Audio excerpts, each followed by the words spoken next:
Hello, and welcome to another ukulele live jam with me, Matt Stead, our lovely Kanikapila Mondays. And it's the best time of the week, right? Everyone hates Mondays, but for me, I really look forward to Monday evenings. And, it's a great time of the week to get into your ukulele and get going. So we're going to have loads and loads of fun tonight. Pop into the live chat and say hello if you can, guys. And remember, ask any questions there as well. Hi, Pam. Hi, Barbara. I hope Pops is doing all right, Barbara. Sending my best. So fingers crossed for you. And oh, brilliant. Sorry, I just read Tim's message about he hasn't been able to stand waiting, so he's been rewatching the Caroline one, which is cool. So thanks, Tim. Good to have you here. Before we get started, couple of things to tell you about. Just a reminder for anyone that's new to it, you can download all of your sheets. There's a link in the description and also in the comments here where you can join up and find all the worksheets for tonight. They're all free, so just head over to that document. We've started to kind of alternate Kanikapila with our Melodic Mondays. So just again, in case you haven't seen any recently, the Melodic Mondays is where we take a look at a melody, so single note playing, so all that sort of stuff, one note at a time. And we're going to look at a really beautiful piece of music called Ukulele, which is from Fiji next week, which is going to be really exciting, hopefully. So I hope you're all looking forward to that. I certainly am. So once a week, once a fortnight Kanikapila, and then on the other week we'll have Melodic Mondays, so you can join in and have lots of fun. A couple of other things coming up. This is for next week rather than this week. But every fortnight, as you guys know, we have a live lesson. Actually, I've done a better thumbnail than this one. This is an old scrappy one. I need to update it. I put the wrong one up there. Anyway, we are going to do Elvis's beautiful Can't Help Falling in Love. So it's a kind of a... It's weirdly become a ukulele classic, that one. Wise men sing, only fools rush in. But interestingly, it's also the music that we have playing at Swindon, where I go and see the football for my sins. I'm on a break from it at the moment, so that's why I haven't got quite so many grey hairs at the moment. They'll come back, I'm sure. And then just finally, just to let you know that I am working on not one, but two Beatles video lessons, both with the same song. I'm going to teach you how to play Let It Be, Paul McCartney's Let It Be, and we're going to do it with chords first. And then I'm going to have another lesson where we do a beautiful chord melody version, some nice finger style in there. So keep an eye out for those. I'm recording them on Wednesday. They're all planned and prepped. Recording Wednesday. Probably one of them will be ready before the end of this week. So hopefully that'll be nice and exciting for you guys as well. So all sorts of stuff coming on. And finally, if you missed it, I've been in Spain for the last weekend up until Tuesday, and took some beautiful. I mean, look at this. This was the view from where we were teaching. That's literally taken from the balcony where I was teaching. It's a beautiful, beautiful place. So if you're interested, Matt Parkin at the Awesome Ukulele Academy is going to run another one in November. We're just waiting for the details to be confirmed. So if you're interested, do let us know. And of course, we've got Ukulele Cruise next year as well, which is super, super exciting. Get your name down for that if you haven't already. Anyway, let's crack on with our sheets for tonight. I'll bring them on screen, but as I say, best bet is to download them if you can. And you've also got your scale reference charts as well that you can download, which is brilliant. Hi, Lisa. Hope you're doing well. Okay. So this first one is one of my favourite songs. It's a bit of an odd one. It's a song by the Beach Boys, but it's in their kind of mid to later period where they started doing some quite interesting things. So you guys might know, yay, thanks for that. First time, love it. First time for everything, isn't there? So yeah, this one's recorded in 1967, and Brian Wilson left the touring Beach Boys to concentrate on album writing, and he wrote the beautiful album Pet Sounds that we all know and love. I think probably the greatest pop and rock album of all time. And then afterwards, he started working on this epic project called Smile, which had kind of really, really almost like psychedelic, interesting stuff happening on it. It was a bit crazy. But he kind of had a mental breakdown, and the Beach Boys didn't really like it. So the next album they had one called 2020, and then the next proper album they had was Wild Honey, and it was kind of them getting back to their roots with rock and roll and things like that. Don't worry, it's not rude, Victoria. It's absolutely fine. Hi, Karen. So this is kind of from when they started to go back to their roots a little bit around this time and doing some rock and roll. And this is the first song from the album Wild Honey. Carl Wilson, Brian's brother, sings this one. It's really, really fabulous. Loads of fun. Hi guys, Westminster Ukuleles. Love it, love it. Now, there was one mistake on the sheets. And this is my fault, because this is the first time I had to go at these sheets on my own. Normally I scribble it all down and I send it to Karen, Esther, Indrani and Barbara. But I thought to have a go myself, and I mucked them up. So so I do apologise. So there's a couple of chord errors down here. When we get to this bit, I'll talk you through it. You'll soon get used to it. It'll be no problem. Oh, first time for Westminster as well. Oh, brilliant. I hope you enjoy it. Do ask lots of questions as we go. And don't worry if you find this first one a little tricky. The last two songs are really nice and simple tonight. So definitely hang in there. So remember that with Kanikapila, we break things down into 7 main chords that fit in a key. And we think about how those keys have personalities, basically. So this song, hi Karen, this song is in the key of G. So G is going to be our 1 chord. And then we just count up through the alphabet. Every key has a certain amount of sharps and flats. And G has 1, it's an F sharp. You'll see it in a minute. So G, A, B, C, D, E, F sharp. And then we go back to G again. And we just number those 1 through 7. And notice that in any key, the 1, the 4 and the 5 chords are major chords. That's G, C and D. And the 2, the 3 and the 6 chords are minor chords. So there we've got, what have we got? An A minor, a B minor and an E minor. So these are, oh cool, Mercy of Spain. Love it. Thanks, Joe.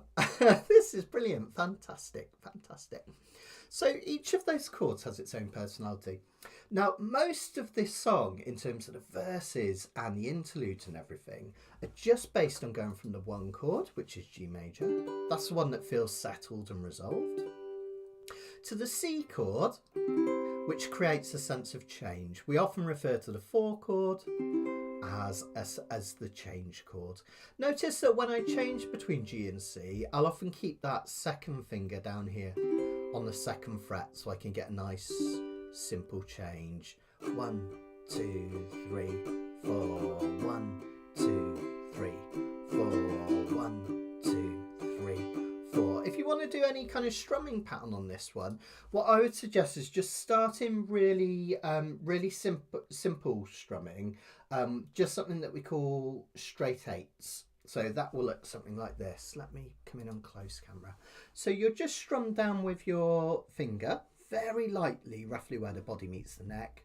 1 and 2 and 3 and 4 and 1 and 2 and 3 and 4 and we call them straight 8s because if you play them at this speed you get 8 in a measure.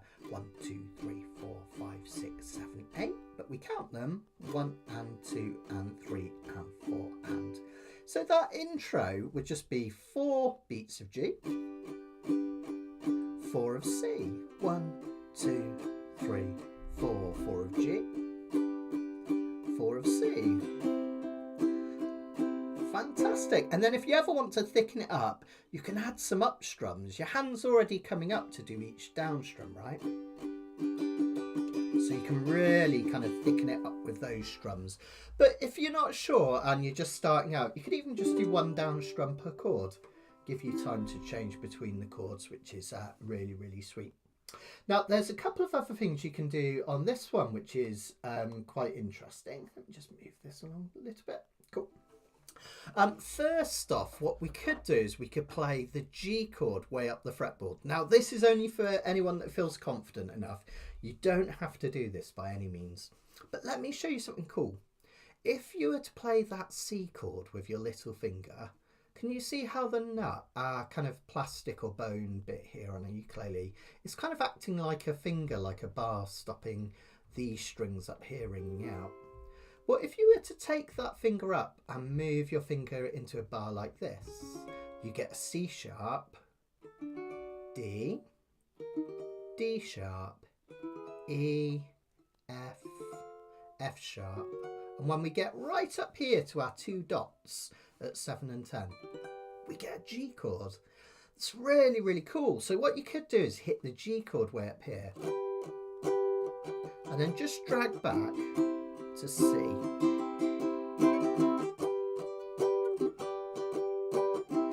Isn't that cool? And that's kind of what happens on the record. There's this really nice guitar part where it goes to a high chord, and then there's a theremin, really cool theremin that kicks in, that woo, all a bit kind of unusual sounding, this one. That's what kind of makes it so much fun. So let's have a look at what that will sound like. You've got your lyric sheets on the next page here. But for the verses and the intro, that would just sound like this. We could just do a normal G just to show you. Here we go. So let me just come in on close cam. Here we go. 1, 2, 3, 4, G and C. And just keep those two chords changing. Sweet, sweet, my honey bee. Sweet, sweet. I forgot to change the look at the lyrics, sorry. My honey. And then verses. Mama, I'm telling you as sure as I'm standing here. She is my girl, and that's the way we're keeping it from Mama dear. Really sweet, right? And you really hear the kind of the change between that one chord resolution, everything feels set, and then the change to the 4 chord. Then we've got this lovely chorus part, which is really simple. We go to the relative minor. Again, don't sweat the theory of this. Sorry, it's not the relative minor. We go to the 2 chord, which is an A minor. And that just introduces just a little bit of melancholy. But because they play it at quite a high tempo, it still sounds quite rocky. So we get this A minor. It's a C. And again. One more time.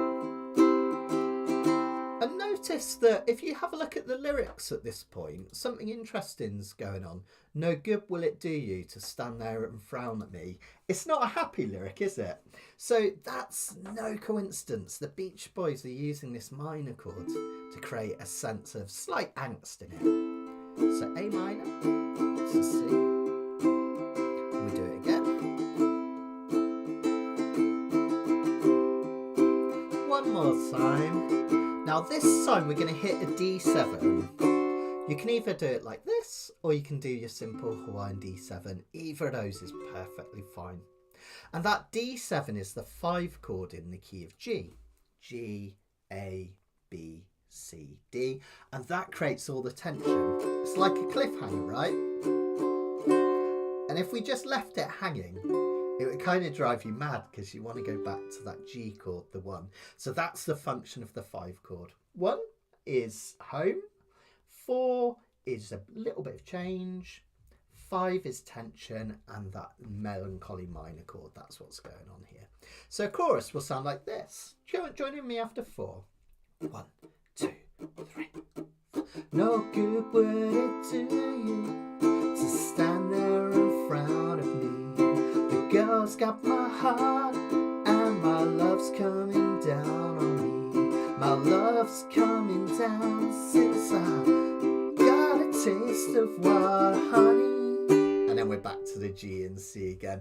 So it's quite a cool one, isn't it? Quite a cool little chord change there, which is lovely. And that's, believe it or not, that's most of the song. Relatively straightforward. We just go between the G and the C, and then that chorus, which is really nice. Now we've got this section where we go to an instrumental, and this is kind of interesting. The first time I looked at these when I was working this out, I found them a bit confusing because we've got an E minor, which is the 6th chord. Okay, that's relatively common. We've got the 5 chord, which creates tension. Okay, that, yeah, again, relatively common. But then we've got the C chord being played as a dominant 7th, which is quite unusual, and then a B minor chord. And I was thinking it's weird, kind of why those chords all fit together. Now, can anyone in the comments, if you can anyone think why those chords all fit together really, really nicely? If you kind of look at them, there's a bit of a pattern. See if you can work it out. Use the numbers to help you. First, there's always a bit of a delay on replying in the comments, but the first person that gets it will be Teacher's Pet. See if you can work out what's going on there. See if you can work it out quicker than I did. In the meantime, let me just show you the chords. So we've got E minor, D, C7 down in the corner. I love that one. It's really groovy sounding. And then a B minor. This is the trickiest one. We're going to bar the 2nd fret and then our 3rd finger up there on the 4 frets of the G string. All right, so E minor, D, C7, and then that B minor. Oh, great stuff. Hi, Concrete. Good to see you. Good to see you. So we've got a lovely combination. By the way, if you struggle with that B minor, you can get away with just playing the bottom 3 at the 2nd fret. Try not to hit the G string if you're doing that.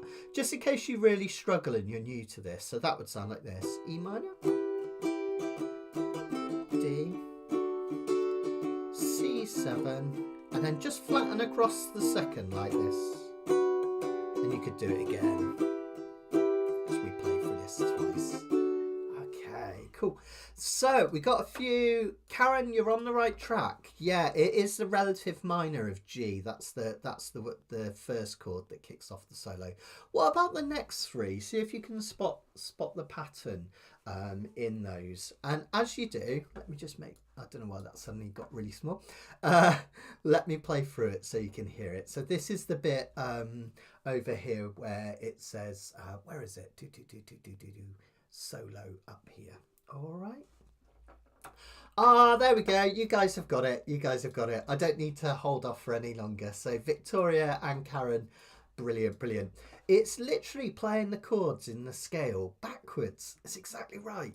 So we have the 6, the 5, the 4, and the 3. This is one of Bob Dylan's old tricks. He likes to come down comes down through the chords. So we've got 6 chord E minor, 5 chord D, 4 chord C, and 3 chord B minor. We're literally just coming down, which is really, really great. So, thank you.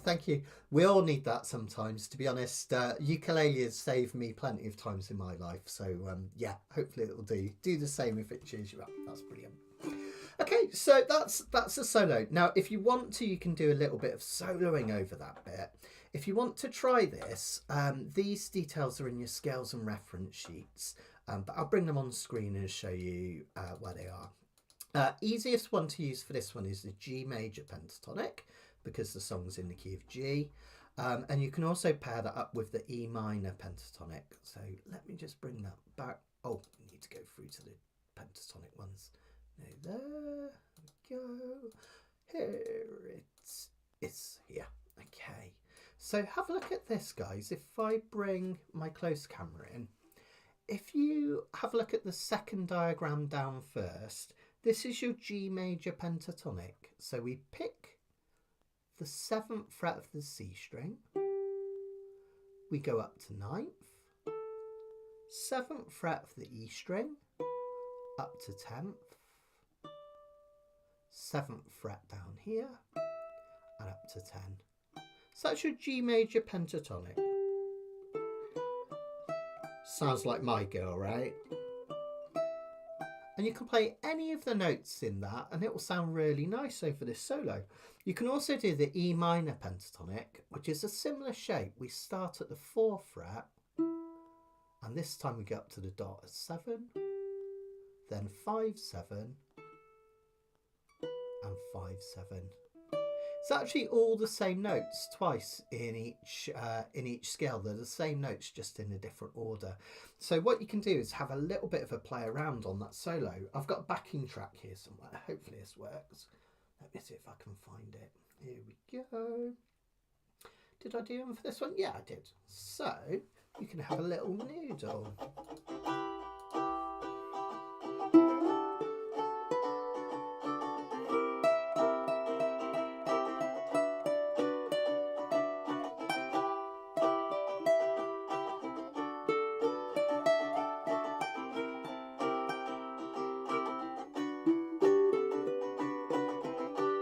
So you could literally hit any of those notes in any order. And if you find that quite tricky, just concentrate on some notes that are easy to remember, such as 7, 10, 7, 10 up here. Thanks, Concrete. That's a lovely, lovely of you to say. Really appreciate that. And you're dead right. Okay, all right. So you can do a little solo over that bit if you like, which is really, really sweet. Now, the only bit that, the one bit I needed to show you where I made a bit of an error, and I don't know how I did this, but I think I think I copy and pasted chords from up here and forgot to change them. Oh, thank you. So if you've got your sheets on you and you've got a pen or a stylus that you can correct them on, just copy down what I'm about to tell you and show you on here. But I'll also type them up properly and put them on the website again. So if you just want to remember these, I'll put them on later, so I'll do a corrected sheet. Okay. And Karen's brilliant at letting you know when things live, so I'll if you wouldn't mind, Karen, just letting people know when I've done that, I'll tell you. That'd be fabulous.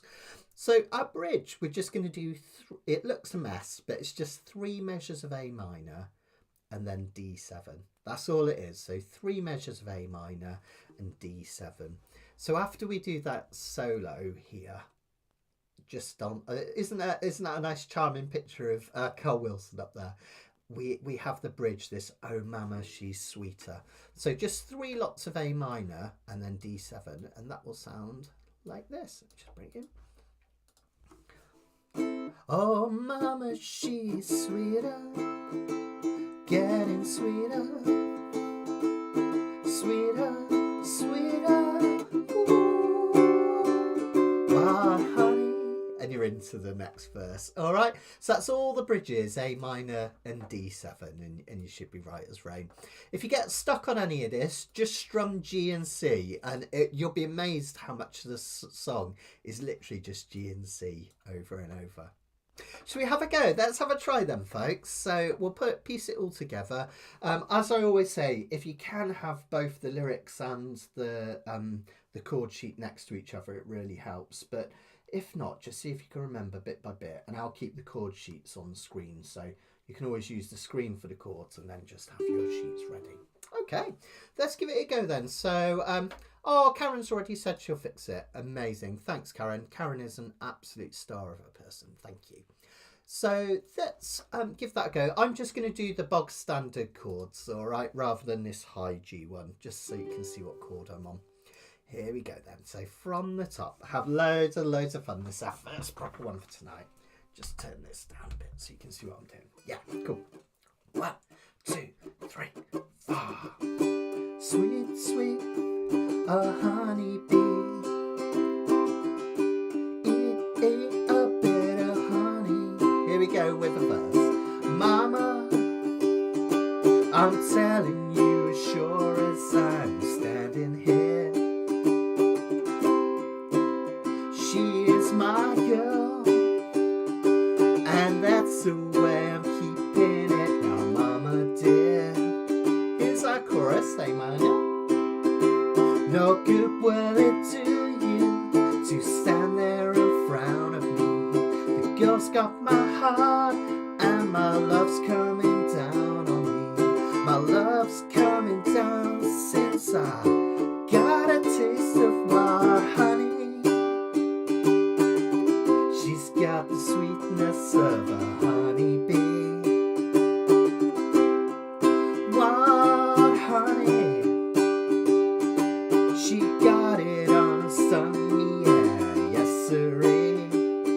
Here's our next chorus. With all the other stubbies buzzing around her heart, she singled me out, single-handed took me alive. Well, you can gonna take my life, eating up the world, honey. G to C. Sweet, sweet, honey bee. Eat a bit of honey. Take a solo, guys. E minor and D, C7 and B minor. And we do that again. E minor and D, C7, B minor. Now an A minor for the bridge. Sweeter, getting sweeter, sweeter, sweeter, sweet. Wow, honey, let me tell you now, she really got to my soul. It ain't funny the way she made me sing a little rock and roll. Here's our chorus, A minor. There's nothing quite as sweet as a kiss of wild honey. I break my back working just to save me some money, so I can spend my life with her, sucking to me wild honey. Keep that G and C going.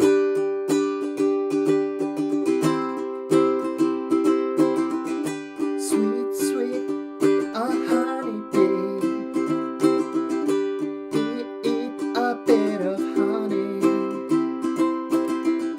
Sweet, sweet, my honey bee. Eat a bit of wild honey.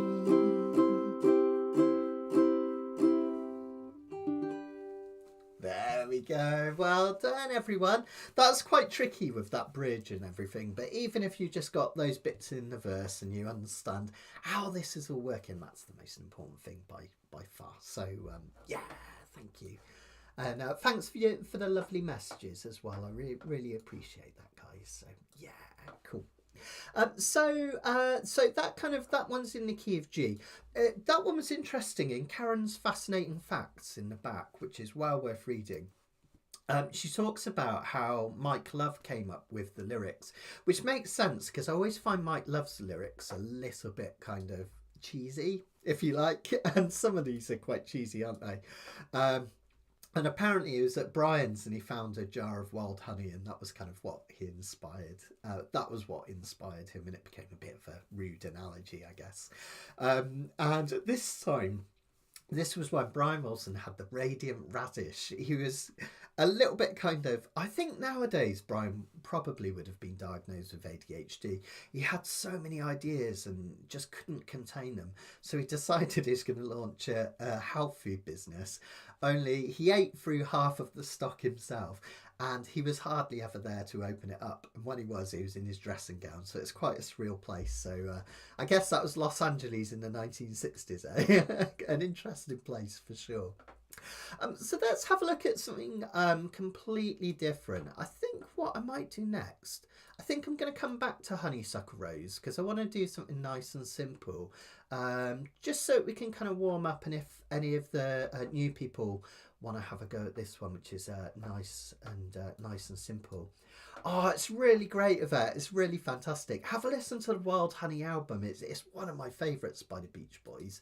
They're kind of albums from sort of 1967 to about 1972 are just really terrific. Some brilliant songwriting. My absolute favourite is an album called Sunflower, which I think is 1971. It's really got some beautiful songs on it, which is lovely. But yeah, quite an unusual one. And this one, if you listen to the original Wild Honey, it's got this brilliant theremin part on as well, which is really cool. A bit like Good Vibrations.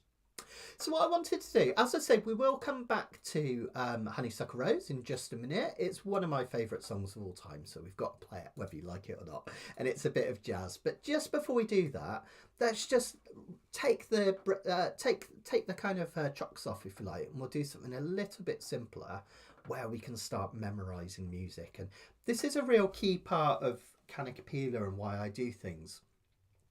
I think when you memorise music and you can start to remember chord progressions, it means you can understand how music works, which is really exciting. And I love listening to music on the radio and thinking, oh, like I get what he's doing there. There's the minor fall and there's the 1 and the 5 chord and stuff like that. It's just really nice to do.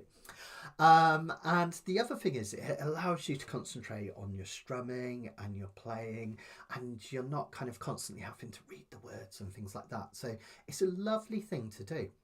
And if you struggle with singing and strumming at the same time, just strum the boxes, and remember, as long as you follow those boxes through 1 measure at a time, 4 beats at a time, you'll be in the right place. And this is a really lovely example of this because there's only I think 5 chords in this whole piece, and they're repeated over and over. So this is an absolute classic of Motown, isn't it? I can't help myself. Sugar Pie Honey Bunch, which is really, really delightful. Apparently, Levi Stubbs didn't want to release this. It was written by Dozier Holland, who wrote a lot of that kind of early to mid-period 60s stuff. And Lee Stubbs from the Four Tops didn't want to record it, but I think one of the Hosiers kind of persuaded him, twisted his arm. And it was good that they did, because this was their first ever #1, which is really, really exciting, really, really cool. And I love it because it's such a easy, accessible pop song, but because it's got these same lyrics over and over with this real pumping rhythm, and then you get that lovely kind of Levi Stubbs, like kind of quite, not angry, but kind of almost angsty sounding vocals on this one. It just works really, really beautifully. So I'm just finding my sheet on here a second. There we go. So let's just have a look at the key and the chord. So really simple, this one. I love that. Yeah, that's something I always do. Whenever I'm in the car with Shaz and I hear a key change on the radio, I'm always like, key change. The Beach Boys are great for that because they had loads of key changes. If you listen to I Get Around by the Beach Boys, apparently it has 7 different key changes even before the second chorus, which is like mind-blowing and amazing. So this one we're in the key of C, no sharps and flats in the key of C. So C is the 1 chord, then D minor 2, E minor 3, F4, G5, A minor 6, and then something called a B diminished that we're not going to use as the 7 chord. Now don't worry if you don't remember all of this at first, because sometimes it takes a few of these sessions for it to sink in, and sometimes even when you've been doing it a long time, sometimes you'll get those light bulb moments where it just clicks, right? So again, C, the 1st, the 4th and the 5th are majors, so C, F and G. The 2nd and the 3rd and the 6th are minors, and then you've got that unusual diminished chord. So this one we start with C, and notice how many songs start with the 1 chord. Kind of sets the scene, right? It kind of shows what key we're in, where we are, and that's the one that the song really wants to resolve to. Let's just do straight 8s again, just light strums. If you want, you can just do 2, 3, 4, or you can even go down and up. But keep it nice and light and easy like this. Yeah, Barry Manilow, definitely, Karen. So we would have 2 measures of C.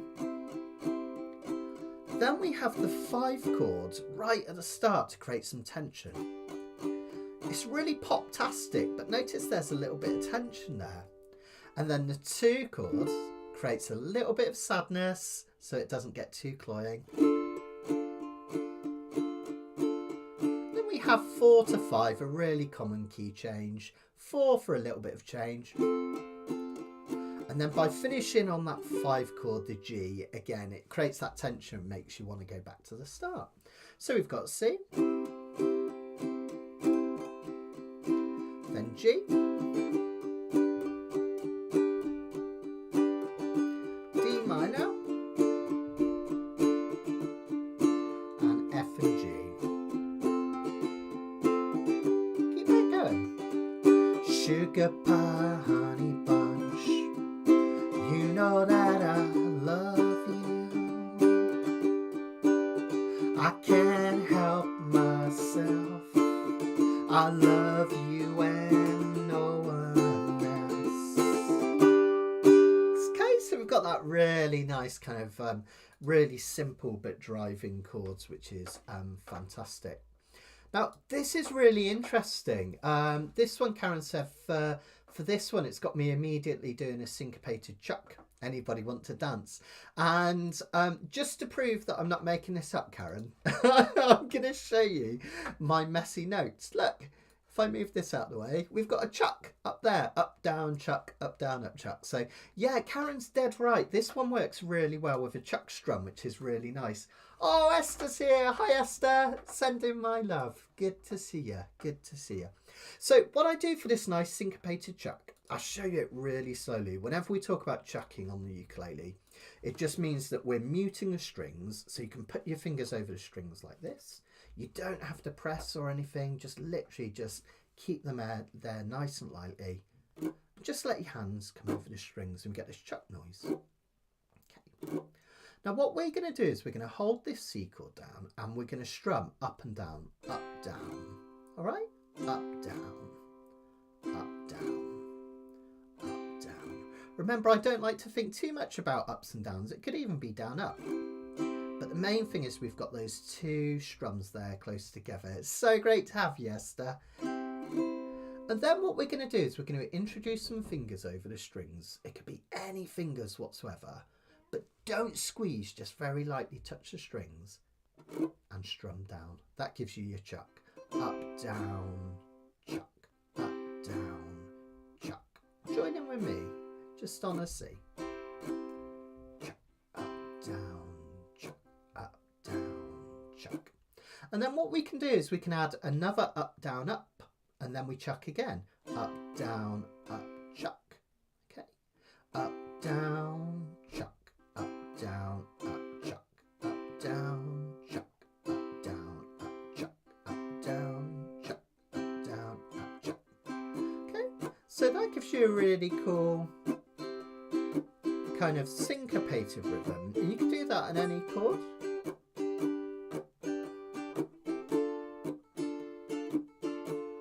Which it kind of gives you the mood of the song, which is really, really nice. But also, you could just do it without the chucks. Just kind of almost like, not quite an island strum, but just that simple calypso. Yeah.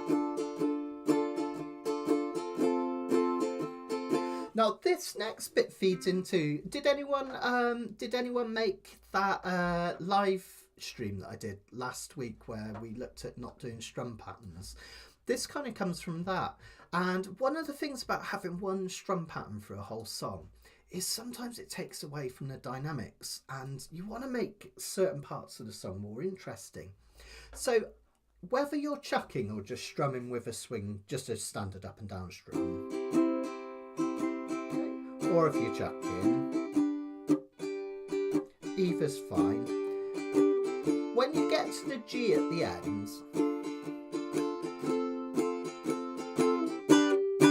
I want you to really pump these chords.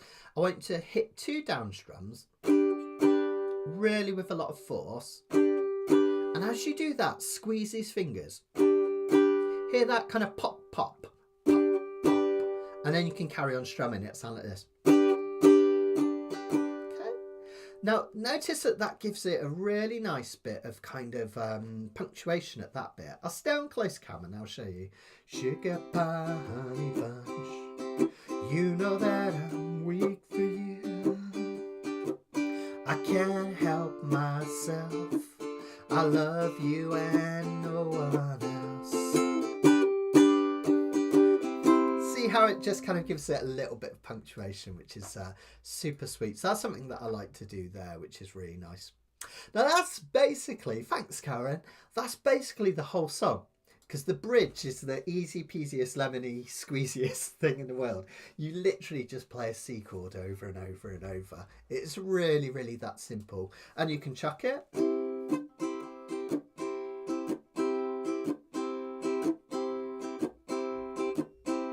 Or you could just strum it without the chaps.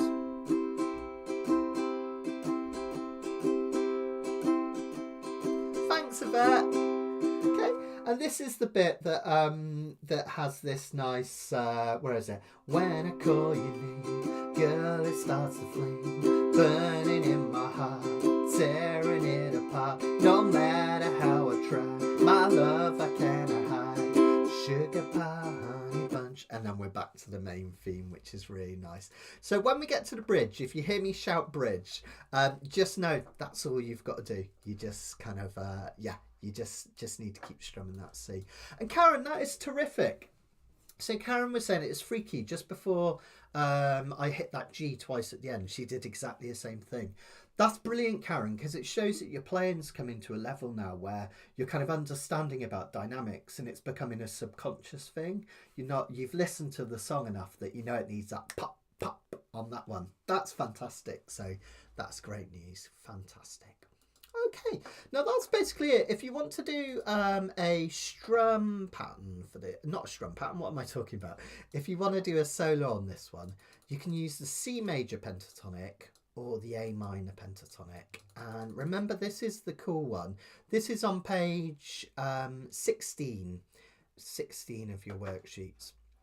Now, remember my little trick for this one, which I absolutely love, that when we do our pentatonics, we can hit an open A string, 3rd fret for C, 5th for D, 7th for E, 10th for G again, and up to the A here.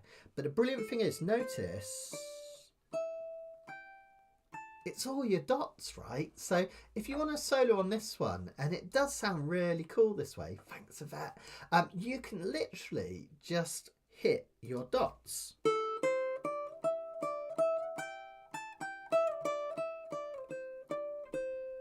In any order. And if you find it difficult to get into a rhythm, sing the words in your head. Sugar pie, honey bunch. It doesn't have to be the right melody, but just the rhythm. You know that I love you. I can't help myself. I want you and no one else. So you can use the rhythm of the tune to create a really nice feel. I'll show you what I mean. I'll do that again. Where is it? Oh no, I don't think I recorded one for this one. Oh, that's annoying. Never mind. But just take it from me. If you want a solo, and you can use that rhythm. You can use any of those dots as well. Notice we've got an open E.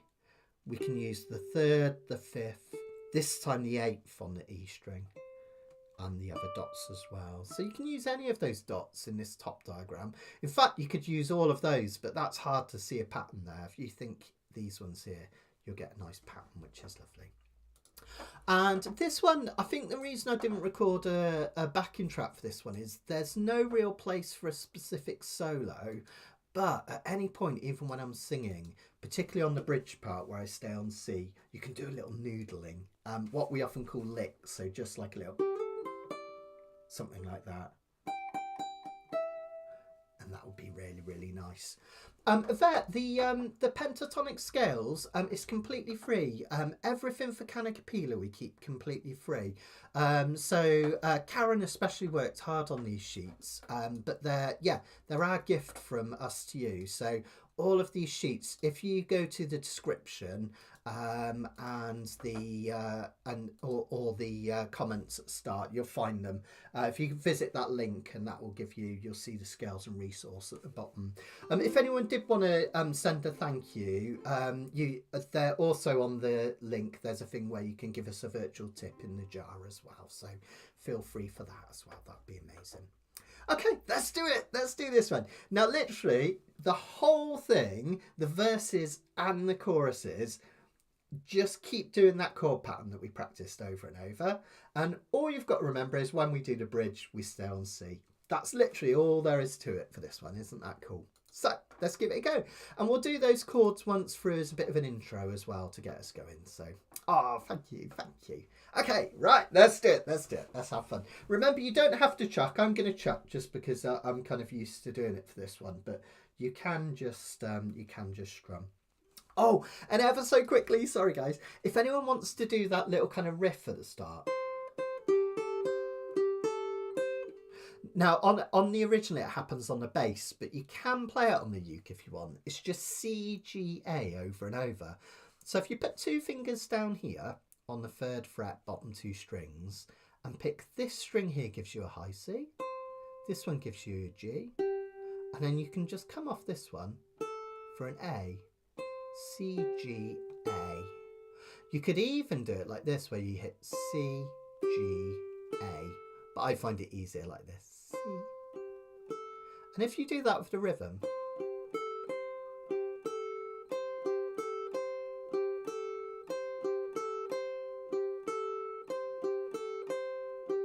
that's that kind of background riff that plays on the bass, which is really nice. So what we'll do, I'll actually play the bridge as an intro, because I think that would work really well, because that's what they have on the record. And you can have a go at that if you like.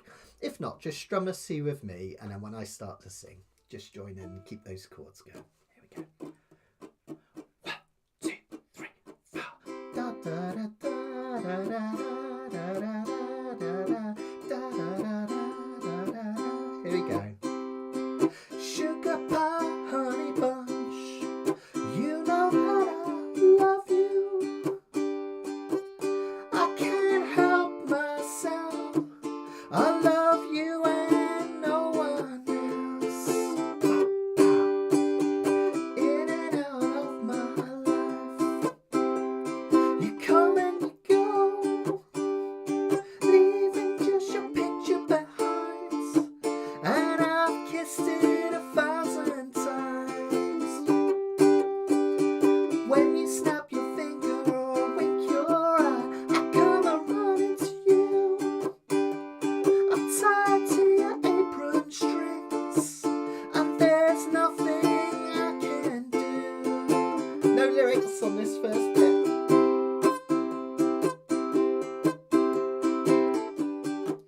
And then I can't help myself. I can't help myself. No, I can't help myself. Sugar pie, honey bunch, I'm weaker than a man should be. I can't help myself. I'm a fool in love, you see.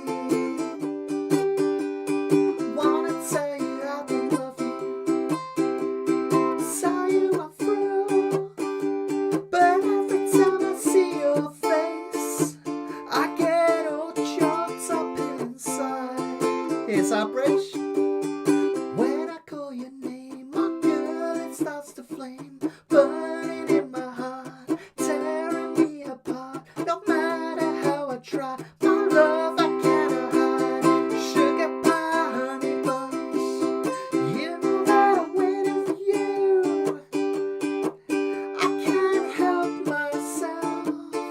I love you and nobody else. Sugar pie, honey bunch, do anything you ask me to. I can't help myself. I want you and nobody else.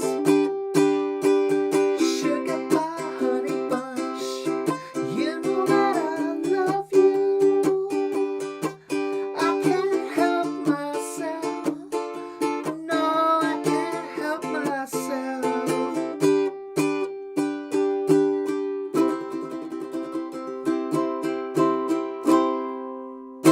Woo! Well done, everyone. And I love that. I love that song because it just shows you that some of the best pop songs of all time are the simplest. I mean, it's literally the same chords over and over. And then the bridge is one chord. But it's cool, right? When I call your name, girl, it starts to flame, burning in my heart. By by just hitting that one chord over and over, you build up all that tension. So when it comes to the next section, it's like pow, it really hits, which is fantastic.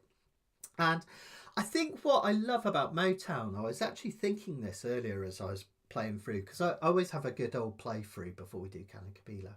And it just kind of made me think that most Motown songs, if you analyse them, even like the Smokey Robinson stuff, the chords are really, really simple and often quite repetitive. But you have that amazing kind of Detroit drum beat, right? Just driving it.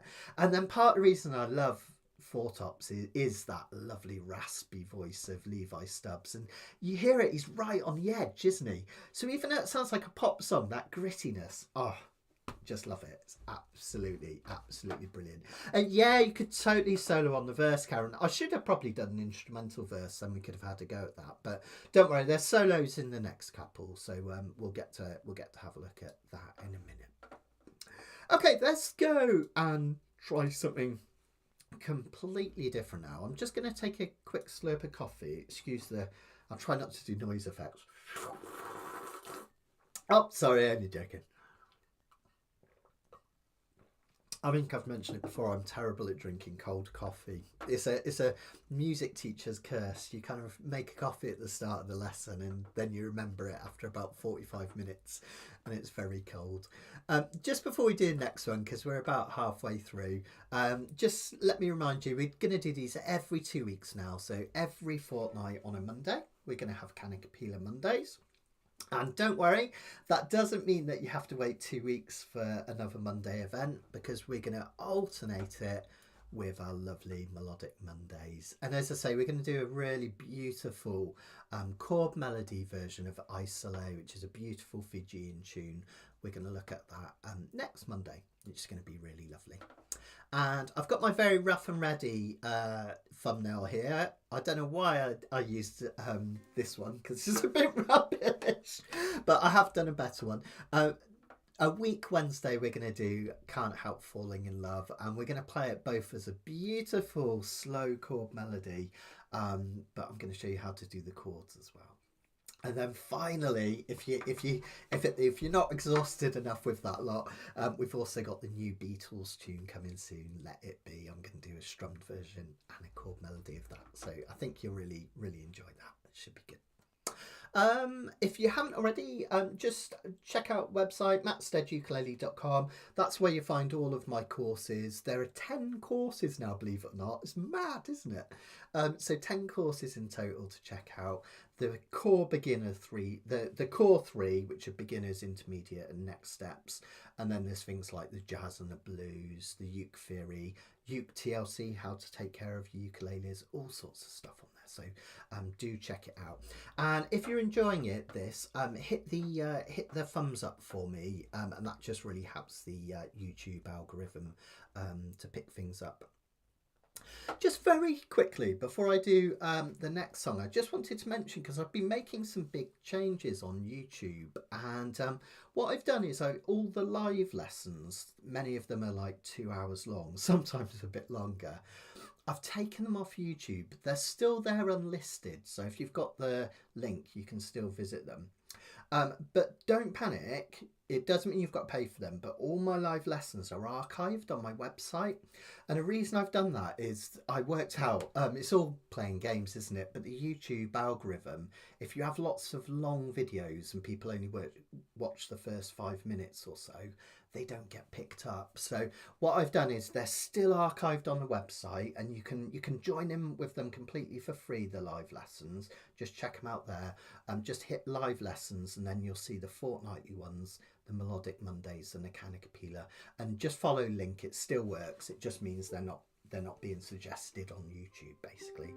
And it was amazing. It really worked. I've gone up like nearly 3,000 viewers in a week, and I think it was just playing the algorithms. I'm not very good at all this business stuff, but apparently, yeah, if you get rid of your long form videos and concentrate on short form, it makes a big difference. So there we go.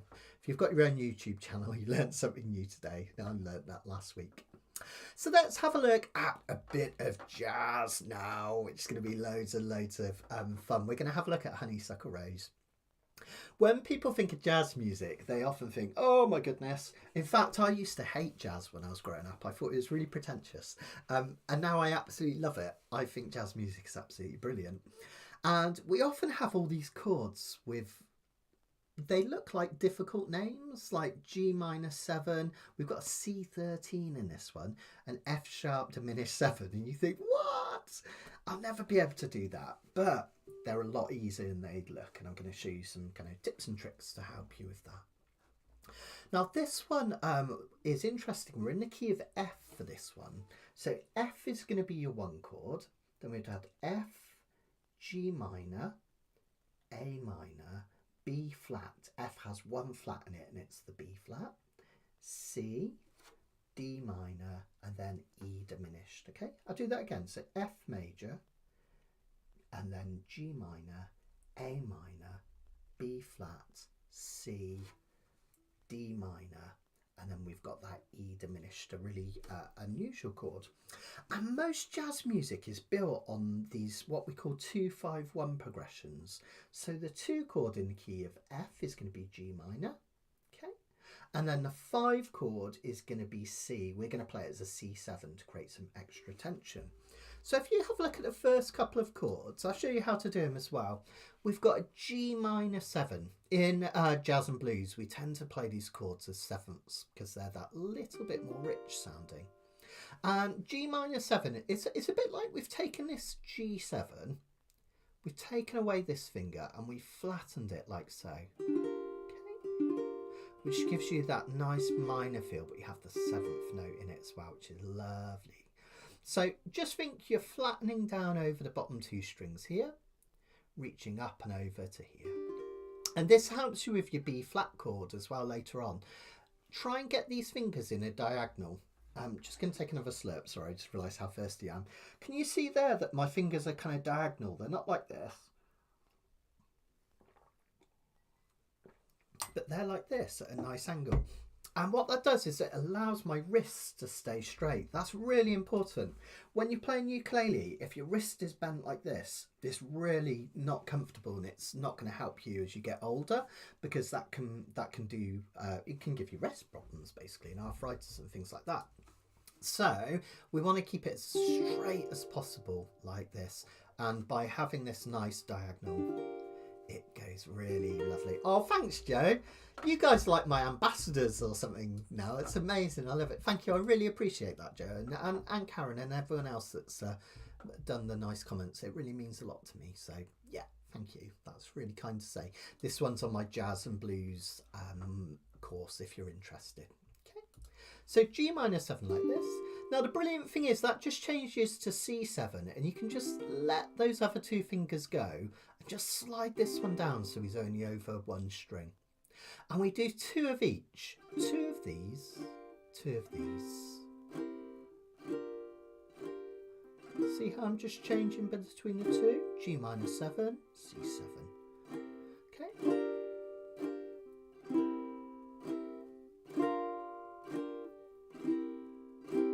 Now you don't have to know this. It's only if you're a super nerd like me.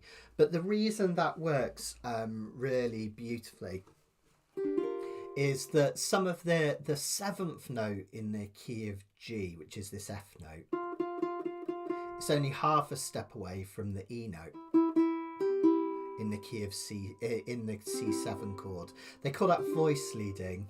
That's why the 2 and the 5 chords sound really nice together. And if you think in terms of numbers, we just got 2, 5, 2, 5. We do 2 more measures of that. 2, 5, 2, 5. And then we go to F6. Again, you might think, what the heck is F6? Now, F6, you can think about it as the same as D minor 7. So you do your normal D minor chord, which looks like this, right? Like an F with this extra finger here on the 2nd fret. And then this little finger's almost begging to come down here and fill in the 3rd fret of the A string. So there's your D minor. This is D minor 7. And this one is 2 chords in one. It's a D minor 7 and an F6. Just like open strings can be called an A minor 7 or a C6. It's the same principle. Okay. So we have these fingers down here. You could, if you want, guys, you could just play an F chord there, just bog standard F. It wouldn't sound quite as rich, but it would still work. So if you struggle with that one, just strum F there. All right. And that completes the kind of 2-5-1 combination, because we have 2, 5, 2, 5, 2, 5, 2, 5, 1. There's a relief as it goes back to the 1 chord. And then the next bit, we have another 2-5-1. And I'll talk you through those really delicious chords as well. Again, you can leave these kind of really complex chords out if you want to. I'll talk you through it in a minute. All right, but let's just have a look at them if you want to give them a try. So G minor 7, the second measure of that second line, you already know it because you're already doing it. And then rather than doing a C7 here, we're going to do a C13. Isn't that a gorgeous chord? It's relatively easy to do. It's kind of like a B flat, but without the first finger. And notice I can pivot on this finger, like that, up to there. It's a slightly more wistful sounding than the normal dominant 7. And then we go back to our F chord. You could just play a normal F here, but F6. And we'll just pause there. I'll explain about the diminished in a minute, but this is the basis of the song. I'll stay on close camera actually, just so you can see what's happening, and I'll play through the first verse. 2, 3, 4. 2, 5, 2, 5, 2, 5, 2, 5, 1, 2, 5. How formulaic is that, right? It's just the same pattern over and over. 2 5 2 5 2 5 2 5 2 5 1 2 5 1. That's basically it. That's the whole structure of jazz, and that's what I love about jazz. When people think it's really difficult and complex, when you break it down, actually the patterns are really familiar and you get used to them. The first time I ever played on stage with Craig Chi and Sarah Maisel, I kind of fell apart a bit because they got me to do Autumn Leaves. And I didn't know the chords, so I was just trying to make it up on the go. And then I kind of really taught myself about jazz after that. And I thought, I'm going to really get into this. And then I realised that you just get these patterns. And then the next time I got to play with them, it was like, yeah, I could do a 2-5-1 over and over. I know how it works. So that's the beauty of these things. Okay, now if you want to, you can do this lovely little pattern right at the ends where it goes to a dominant chord and then one more 2-5. It'll sound like this.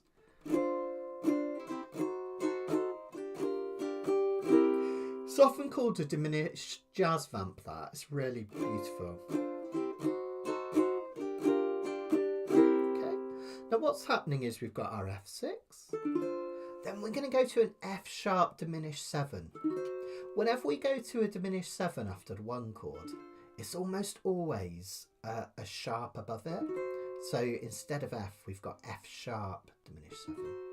Now, did you notice I've been doing this on purpose as I've been talking? That if I leave my little finger here, it's not too bad a transition, because what you do is you think D minor shape, everything off, and then just think G major. You know how a G major looks like this? You're just doing that, but on the top 3 strings. So keep your little finger where it is, D minor, G major shape. Do you see what I mean? And when I was learning jazz, I used to spend a lot of time just doing this silently, put on some telly or radio, and just enjoy the sound of birdsong, whatever makes you happy, and just practice those changes. Okay, and then at the end we've just got another 2-5. Okay, and that creates what we call a turnaround. 1 2 1 2 1 2 1 2. Isn't that cool? Should we try one of those? Let's try one of the verses. Let's go really slow so you can have a go, and we'll try piecing it together. Now, in terms of strumming on this one, I'm going to do a little muted strum. So each time I strum, I'm going to push the strings. So I get that kind of pop, pop. But you can just do a normal strum down, but just keep it really simple. Strum, strum, strum, strum, strum, strum, strum, strum. In jazz music, we call this comping, and sometimes the simplest stuff sounds better, that kind of really light stuff. So let's give that a go. All right, come in with me after 4, 2, 3, 4. G minor 7, C7, G minor 7, C7. 2 more times for those blank ones. And then F or F6. 1, 2, 3, 4. Could do a C7 or C13 here. And then, if you want to, you can do that little turnaround. How cool is that? I mean, it just sounds, I love the way jazz sounds on the ukulele. It's really brilliant. If you struggle with that turnaround, just leave it out. Just stay on the F chord and you'll be fine. And I'll take the turnarounds and then we can do the next bit. And then the next verse, it's basically the same thing, only it doesn't have the turnaround. So if anything, more simple. Remember, whenever we do these kind of chord boxes, if there's an empty one, it just means keep playing what there was before. So this second A section, we do the same thing as before. G minor 7, C7, repeat that. We repeat it 4 times, don't we? Because there's another 3 empty boxes. And then this time, we go F6. 1 more, 2, 5, 1.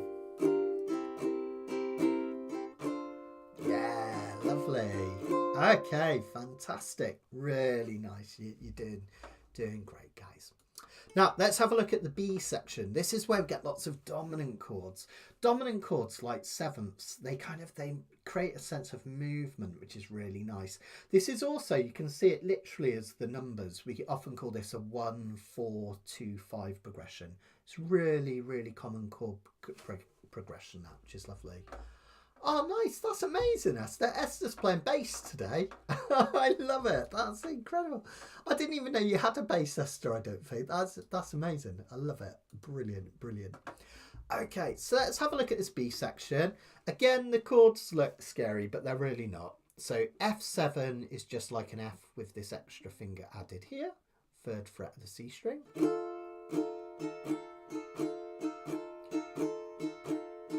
Now remember how I said minor 7s can be the same as 6 chords, like A minor 7 is C6? Well, G minor 7 is exactly the same as B flat 6. It's crazy, right? But that chord is the one that you're doing just a minute ago here. But now we're calling it a B flat 6. All right, don't sweat too much for why. If you really want to know, go on my jazz course and I do explain it in a lot of detail. But yeah, an interesting one there. And then we could just pivot to G7, nice easy peasy lemon squeezy at last. Okay. 2 measures, then C7. And here I like to keep it really light. I'll sometimes just do very light down strums. B flat 6, G7, C7. Okay, and that's a bit where it's that Don't Buy Sugar. I'll play it for you. Don't buy sugar, just have to touch my cup. You're my sugar, it's sweeter when you stir it up. Okay, really nice, right? Now this one, it's a bit like, it's interesting. A lot of Hawaiian music's like this, I've been realising as I look into the traditions.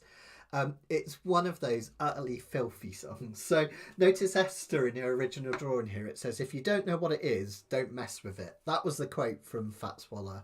But she's changed it. It says, if you don't know what it is, ask Matt. She's changed it to her name, Cal. Now, yeah, I'll let you use your imagination what a honeysuckle rose could be. I'm far too embarrassed to talk about it, and I'll go bright red. So you can imagine, right? It's a euphemism. So it's like a lot of these blues songs.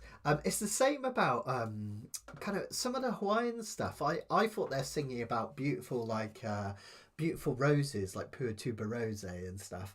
And then you learn that actually it's all a euphemism and they're being filthy. So quite common. But that's what it's about basically. Now this one, that's it. That's the whole song. Is just this A A B A. And if we look at the next bit, so we do the first A section, then the second A section, then we do the B, which is the bridge, and then we do another one of those A sections.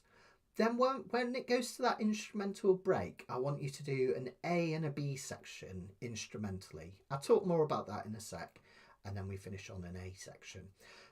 So that just means you're going to go A, B, A, B, and then another A to finish. So it keeps it really simple. So think A, B, A, B, A.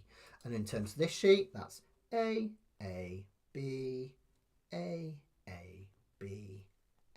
And that's the whole thing basically, which is really, really sweet. So for the soloing, if you wanted to have a go at this one, it's really nice to use. You could use your F major or its relative minor, D minor pentatonic, but I think it's really nice to use the whole major scale. I'll see if I can find it. Here we go. Yeah, have we got F major and just checking something in just a second. Yeah, let's go to this one first. So this is on page 19 of your scales and reference, but I keep it on the screen so you can see it as well. So if we're using pentatonic notes, that's 5 notes in a scale that sound really, really good and they don't clash with any chords. That's why people use them to solo. The F major pentatonic is 5/7 on the C string, 5/8 on the E string, 5/8 on the A string. Notice it's exactly the same pattern we did in G, and if I play it quickly I get My Girl in F. Okay.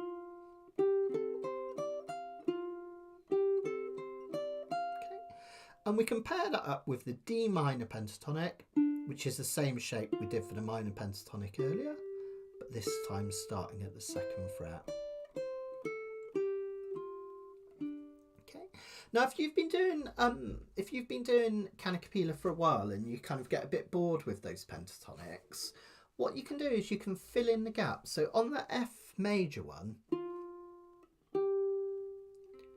after this A note, try hitting the 6th fret for B flat, and then C, and then D. And here you can hit an E before you go to the F. So it gives you your whole F major scale. And that's really nice because you've got more notes to play with and you can make it sound really, really jazzy. The other thing you can do, and then I'll show you how just quickly, is you can fill in any of these gaps. I could put these 2 notes in here, believe it or not. Or I could do the same in reverse.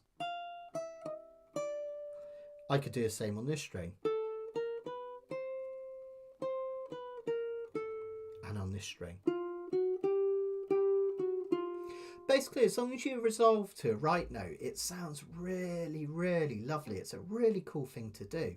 Another thing that jazz players will often do is they'll work their way up the scale, and before they get to the note that finishes it, they'll hit the 2 notes either side.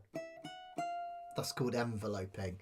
But we're getting carried away now. But just now, if you hit those notes in between, it sounds really cool. I'll show you ever so quickly and then we'll play it, I promise.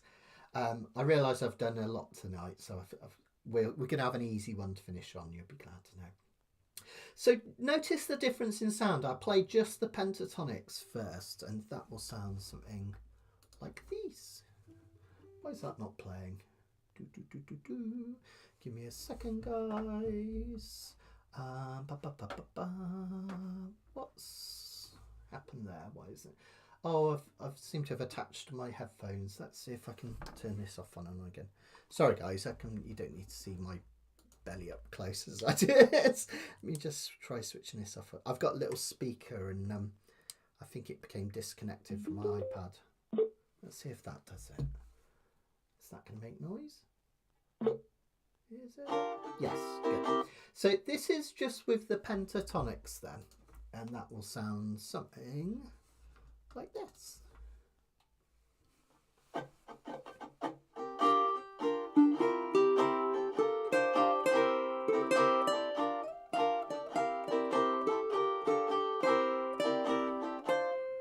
sounds cool, right? But then if I start doing the notes in between, all those wrong notes, it'll sound jazzier and sweeter.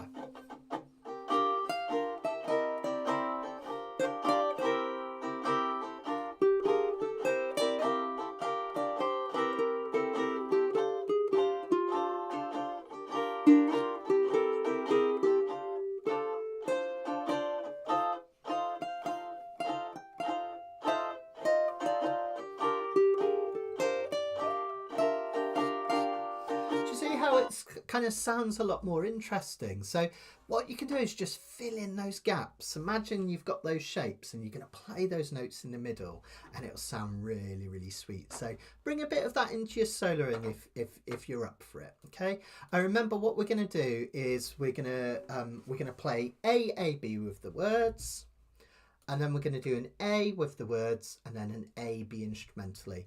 If that all is a bit much, just think A B, and then A again to finish off. I really enjoy this one. It's so much fun playing a bit of jazz. Hopefully you enjoy it. I'm going to take this relatively slow. It can be quite an upbeat song, but I'm going to do this nice and slow. All right, let me just bring my lyric sheet up. There we go. Okay, about here.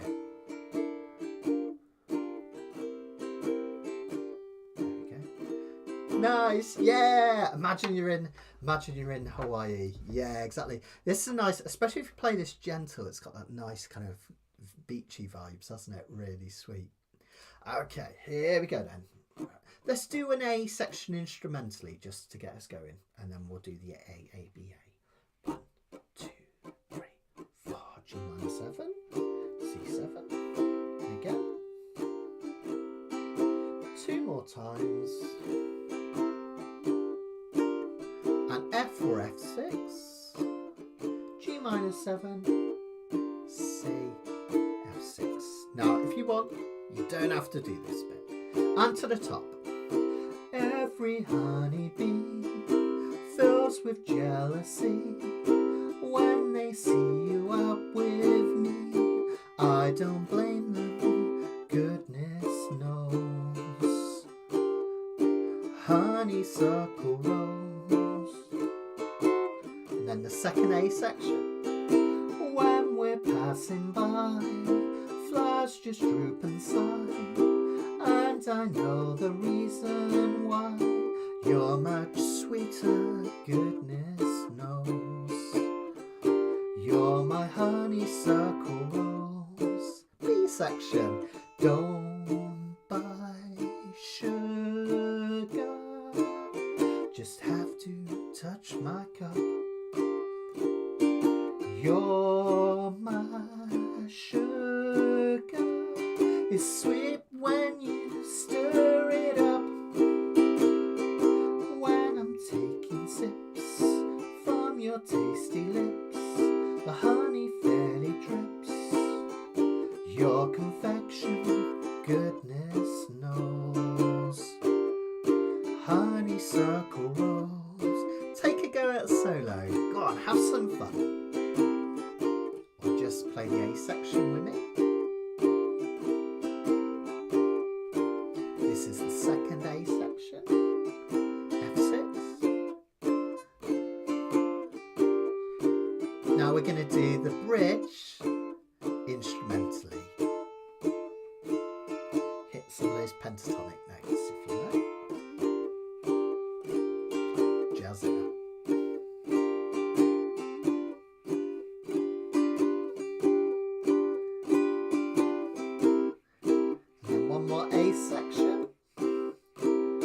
Oh, when I'm taking sips from the tasty lips, the honey fairly drips. You're my confection, goodness knows. Talking about honeysuckle rose. Jazz hands. Nice. Well done, everyone. I hope you enjoyed that. I love a bit of jazz on the ukulele. It just works really really beautifully. So that's a great one to play. As I say, if you enjoyed that and you want to get into that, I've got a whole course just on jazz and blues music on the website, and this is one of them. I think we've got a chord melody version of this one as well, which is nice, finger style. So you can do it 2 different ways. Oh, that's like iced coffee now, honestly it is. So one more just to finish off then, guys. And every fortnight, Karen on the Facebook group, she runs a poll where we take some Kanikapila songs from the vault. So we've been doing. Karen actually posted to me, flagged up, that at the end of this month we'll have been doing 3 years of Kanikapila. Isn't that amazing? 3 years of it. And if you look on the website, there are tons and tons of these. So if you enjoy this, you can, I think there's hundreds of them. So you can look back at the old ones and join in. It's quite funny. I was talking to someone about this the other day. My internet, Leslie, one of my students, visited yesterday, and we're reminiscing. And when I first started teaching Kanikapila, do you guys remember I used to teach him the ukulele, and I had like the slowest internet connection ever. So like every single Kanikapila, I'd be playing along and then suddenly I just, it would start buffering. It's absolutely terrible. And we have kept some of those, so some of them are a bit unbearable, the early ones, but the sheets are great and stuff, so do go and visit them. And then more recent ones should be absolutely fine. They're recorded nicely. Okay, so 3 years of Kanikapiling. That's amazing. Best solo ever. Well done, Karen. I love it. Did you hit some of those blues notes, some of those jazzy notes? That's what I want to know. Fantastic. How's that bass going, Esther? Did you get all jazzy with the bass? I bet you did. Okay, so this one's from the vaults. This is one we did a long time ago, and this is Bad Moon Rising by Creedence Clearwater Revival, an absolute classic. So I think in Karen's Fascinating Facts, she talks about how it came about, 1969, this one, and she mentions that even though it's got that upbeat feel, hasn't it, that it's so upbeat and happy sounding, but it was actually written about the idea that the apocalypse was just around the corner, hence Bad Moon Arising, don't go out tonight, it's bound to take your life. So it's a weird one, this, isn't it? It's kind of a dark song, but with a really happy melody. And that's one of my favourite things in music. Those of you that know me well will know that I really love indie pop music. And indie pop music often has like the most upbeat, beautiful major chord happiness to it. But then the lyrics are really sad or kind of, melancholy. So, and I love that in songs. And so this is no exception. This one we're in. Yay! Well done. Well, that's brilliant, Esther. And well done, Karen. Love it. You guys doing us proud. So this one, just like the first song, is in the key of G. So this one only has 3 chords in it. It's got the 1 chord G, the 4 chord C, which kind of, again, it sounds like a bit of change without being too drastic. And then we've got the 5 chord, which we're just playing as a normal D chord. So home 1, bit of change C, which is the 4 chord, tension 5, that D chord basically. And what's happening is we've got the 1 chord setting us off on the journey. Then we've got D to C, 5 to 4.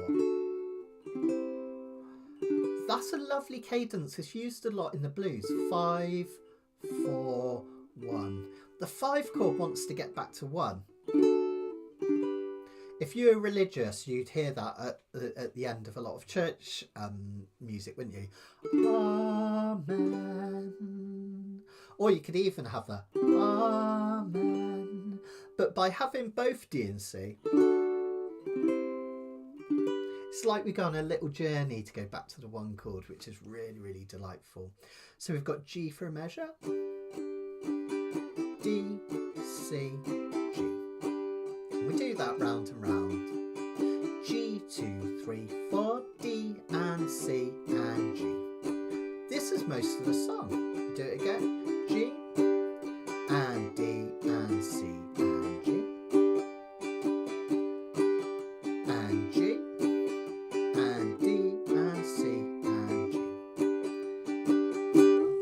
great, right? Just classic, simple 1-4-5 chords, which I love.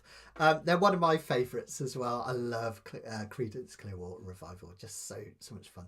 I was listening to a bit yesterday and some Crosby, Stills and Nash as well. So CCR and CSNY all in one day.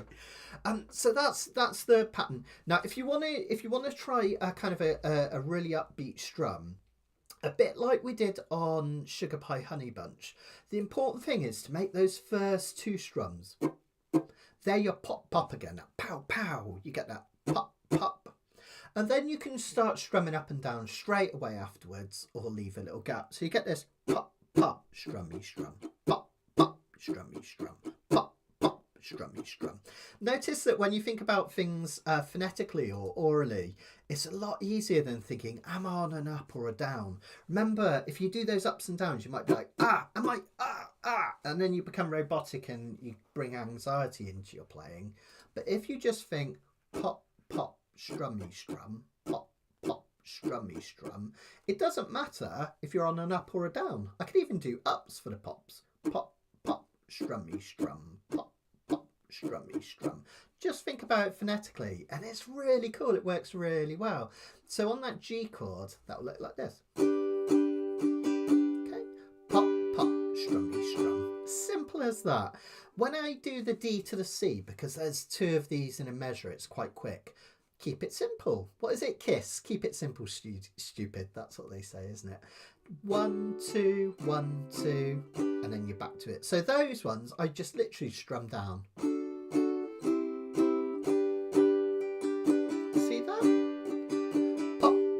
Strummy strum, down, down, down, down, pop, pop, strummy strum. Down, down, down, down, pop, pop, strummy strum. Really simple and effective, right? And then what we do when we go to the chorus, we start the chorus with the change chord, the 4 chord. That's really common because it creates a sense of movement. All right, so we have the C chord twice. Don't go out tonight. Back to the 1 chord for resolution. It's bound to take your life. And then the bottom line is basically a longer version of the verse because we've got D, C, takes you back to G again. Let's do the chorus together. Don't go out tonight. It's bound to take your life. There's a bad moon on the rise. And a verse. I see a bad moon arising.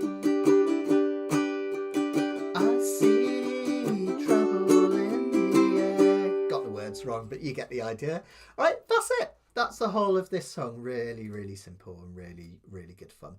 And in terms of structure, this one's easy peasy lemon squeezy because it goes verse, chorus, verse, chorus, verse, chorus, chorus. So really easy, this one. Just if you're not on a verse, you're on a chorus. If you're not on a chorus, you're on a verse. What I'm going to suggest is after the second chorus, let's do a verse and a chorus instrumentally. If you're not ready to solo and you just want to strum, just keep strumming with me. All right.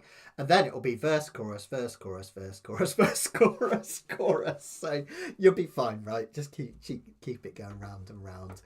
If you want to solo to this one, we're in the key of G. Okay. So this will be your G major pentatonic, or your relative minor of that, which is E minor pentatonic. Let's see if I can find it. There it is. So again, just a reminder, G major pentatonic, the easiest way to play it is this shape up here. 7-9, that's G A. Okay. And then 7-10, B D. 7-10, that's E. And back to G again. And you can also combine that with the E minor pentatonic, which is all the same notes, but just in a different order. So that's 4-7, 5-7, 5-7.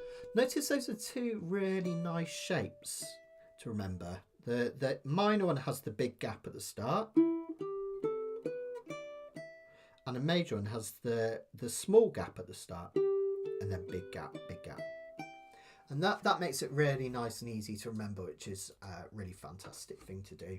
And again, as I always say, sometimes I go a bit noodly when I give an example of this, but I'll show you how sometimes you can just do a few notes. So I'm going to do the E minor pentatonic, and I'm going to concentrate on the 4 notes that are on the E and the A strings. So that's this, where are we? Yeah, here.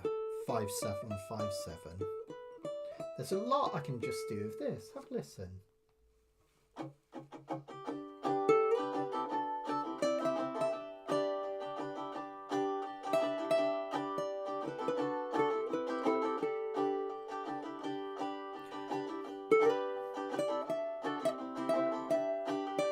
Then if I want to expand it out. So don't feel you've got to like do, you know, we're not all Eric Clapton. You don't have to do tons of stuff. But if you want to have a little go at solo, and it's really joyful, because I love improvising whilst other people are playing. It's one of my favourite things, absolute favourite things to do.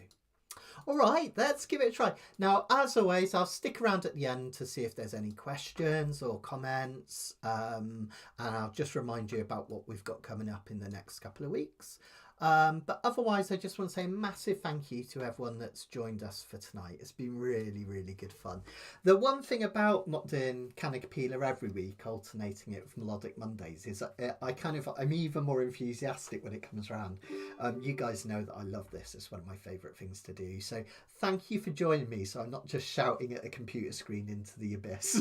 I really appreciate it. I think even if you didn't, I'd still do it because I love it. But thank you for joining me. It means a lot. Hit those likes if you can, guys, and yeah, best thing you can do, word of mouth. Spread the word of mouth if you enjoyed this and you'd like to join in again, or just come and become a member at my website, and that really keeps everything going for me and keeps me ticking for you. So thank you. Okay, let's give it a try. Lyrics are on this one, chords are on this one. Let's have loads of fun. It's quite simple chords, so I'm going to play this one quite fast because it just sounds nice upbeat. So I'm going to play it about this kind of fast. Okay. So that's G, D and C and G. Let's do that a few times. G, D and C and G. And then we'll go from the top after these ones. Here we go, from the top. First, I see a bad moon arising. I see trouble on the way. I see earthquakes and lightning. I see bad times today. Is that chorus? Don't go around tonight. It's bound to take your life. There's a bad moon on the rise. I hear hurricanes are blowing. I know that trouble's coming soon. I fear the rivers overflowing. I hear the voice of rage and run. Don't go around tonight. It's bound to take your life. There's a bad moon on the rise. Take an instrumental, guys.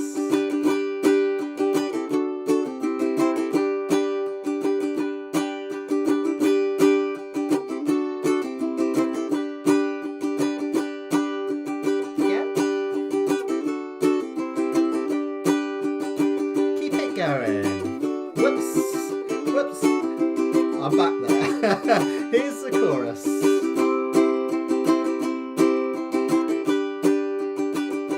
Fantastic. Now we're on the second half of the sheet for another verse. Hope you've got your things together.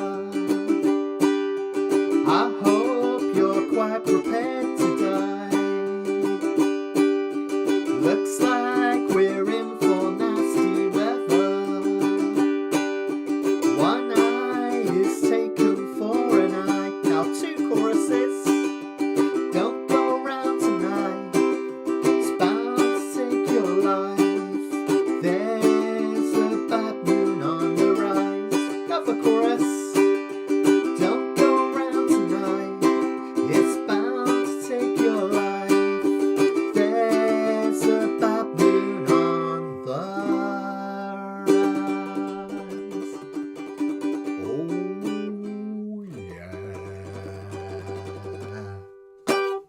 Well done, everyone. Fantastic. Hope you enjoyed that. I think I've heard that being played by just about every ukulele club in the country, up and down the country. It is a classic one. Everyone loves to play it. And why not? It's great. It's a great tune. Simple 145. And again, I kind of hope that shows you, if nothing else, that how simple pop music can be. It doesn't have to be complex to be good. And these ones tonight, particularly Bad Moon Rising and Sugar Pie Honey Bunch, I would love it if some of you guys would do it as a bit of homework. I'm not going to know if you did it, so you can tell me on Facebook if you like. But do it as a bit of homework. See if you can just start to learn those off by heart. Just think 1, 5, 4, 1. See if you can copy those patterns, and you'll go great guns. It'd be brilliant to hear. So thanks, Yvette. Thank you. That's a really kind thing to say. Thank you. Thanks, Jenny. Thanks, Esther. Woohoo! Thanks, Karen. Oh, brilliant. I hope you're all doing well wherever you are in the world. I hope it's all good. It's all gone a bit grey here, but I think it's meant to be boiling hot again the end of this week, which would be nice. So Karen was singing harmony with me. Woo! And we'll get to do that in person soon, Karen. That's going to be great. I can't wait for that. It's going to be absolutely fantastic. Karen's coming over, all being well, for our ukulele retreat this summer. It's really exciting. We've got Peter Luongo, who he actually taught James Hill how to play like mad, right? And we've got Jeff Peterson coming, Grammy Award winner, amazing ukulele player and Hawaiian slap key guitarist. We've got Sam Muir, our resident tutor, who does beautiful classical campanella arrangements. And we've also got Lester T. Webb, who does beautiful kind of blues, folk stuff, and a little bit clawhammer. I noticed on the website there's one ticket left. There's literally one ticket for the Forest Ukulele Retreat.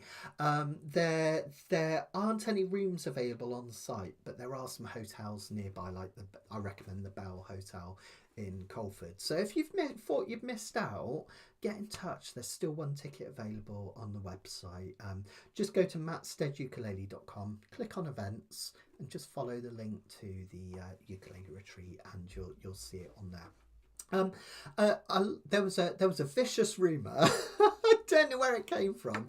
I'm not angry. I'm just joking. But there was a rumour that the winter retreat had sold out, but the winter retreat hasn't. So if you missed out on the summer one and you want to come and learn with us, that's going to be I think it's the second week of December, and we've still got 20 tickets left. 20 tickets, so plenty, and there's still rooms available for that. So and the other thing is, do ring the hotel, because sometimes their website shows the rooms as not being available, and that's purely because they block book them for us, so no random Tom, Dick and Harry can go on the website and book them. Only ukulele people can for that event. So don't panic if you go on the Speech House website and you can't find accommodation. Do give them a bell or an email, and they'll sort you out. But yeah, the winter one's going to be brilliant. For that one, we've got Christopher Davis Shannon. I'm really excited to work with him. He's a brilliant player. We've got the amazing and wonderful Phil Dolman as well, which is going to be terrific. Myself and Sam Muir as well. So that's going to be loads of fun. And just like last year, if you're all really, really good, you might find Father Christmas turning up. Although do you remember at the last Christmas ukulele retreat last year, he did bring some dodgy tuners as gifts from Timu, which was a bit disappointing. I don't know what Santa was playing at. And half of them worked and half of them didn't, but it was all good fun anyway. So come and join us for that, roaring log fires and whatnot, which is great. And I think there are a couple of return tickets for the Forest Ukulele Retreat in the summer as well. So if you do want to come and be part of it. It's so nice when we meet everyone in person, and it really is like one big family, which is really exciting. We're also in the next month, I'm going to put tickets for sale for next year's Ukulele Festival of Great Britain. The lineup is just immense. It's going to be incredible. I can't give it away yet because I want it to be a surprise, but some amazing acts we've got planned. It's going to be absolutely fantastic. I can't wait. So join up to that if you can. And don't forget, we've got our ukulele cruise happening next February, which is the first one I did this year. Was one of the best weeks of my life, and if I enjoyed it that much, even as the teacher, you know, I was working and it was still one of the best weeks of my life. You guys will enjoy it too, which should be great. I think Harry, who does the his wife Donna organises a ukulele cruise. He did me a couple of countdowns and I forgot to put them on, so it reminded me I've also got Shriekfest coming up at some point soon. There we go. So this is that's the countdown to the next cruise. We've got 256 days until the next cruise, and this one's great because it goes to St. Kitts, Puerto Rico and the Dominican Republic, which is it's a really nice itinerary, which is fantastic, which is great. And Barbara's going to be there as well, so yeah, it's exciting. That's brilliant. I would love to get out to Canada.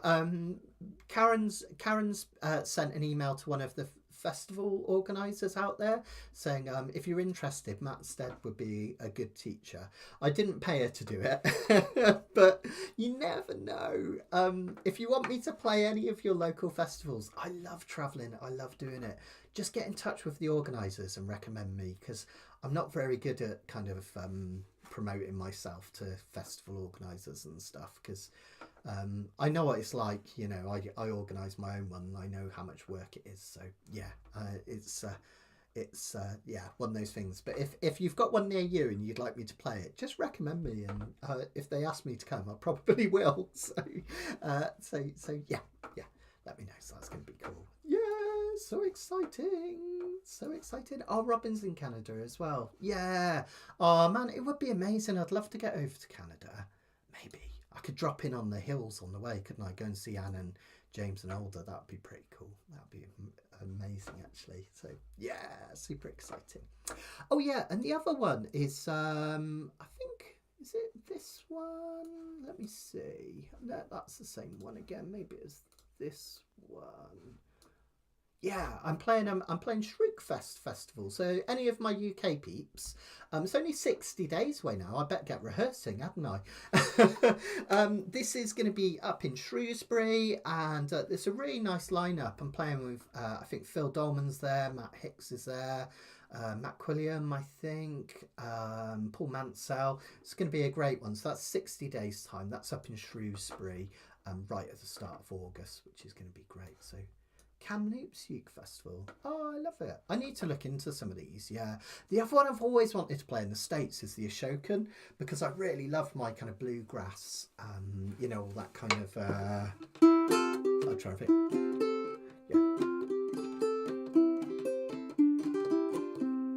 All that sort of stuff. I love my bluegrass music, and I've always wanted to go and play the Ashokan Festival, particularly because I fell in love with their farewell music, Ashokan Farewell, which is it's a gorgeous song, isn't it? Da da da dee dee dee dee, da da da da da da da. Really looking forward to it, Steve. It's going to be fantastic. So yeah, brilliant. Oh, that's one Karen wrote too. Love it. Cool. Oh, Robin, put in a good word for me, will you? If you're going, please put in a good word. Say next year I'll definitely cross the ocean if they want me. I'd definitely do it. So, yeah, cool. All right, I think I'm rambling now, so I'm going to go and get some dinner. Thank you so much for everything tonight. It's been an absolute pleasure again. And don't forget to join me next Monday. Even if you've never played melody playing before, you've only ever strummed and sung, come and give it a go. We're going to do something really simple and beautiful. I actually taught this one out at the Spanish ukulele retreat recently, and it was lovely because a lot of the students had never done chord melody work before, and they're all sort of they were sort of, we can't do that, it looks way too hard, and I got them all playing it, and they even played it and stood up and played it at an open mic in front of hundreds of people, which was amazing. So if they can do it, you can do it, guys. So join me next Monday for Isolate, which is going to be fantastic. Oh, thanks, Robin. That'd be amazing. Thank you. So join us next Monday. Remember, week Wednesday for Can't Help Falling in Love. All right, well, take care, everyone. Much love, and I will see you again very, very soon. Cheers, everyone. Bye.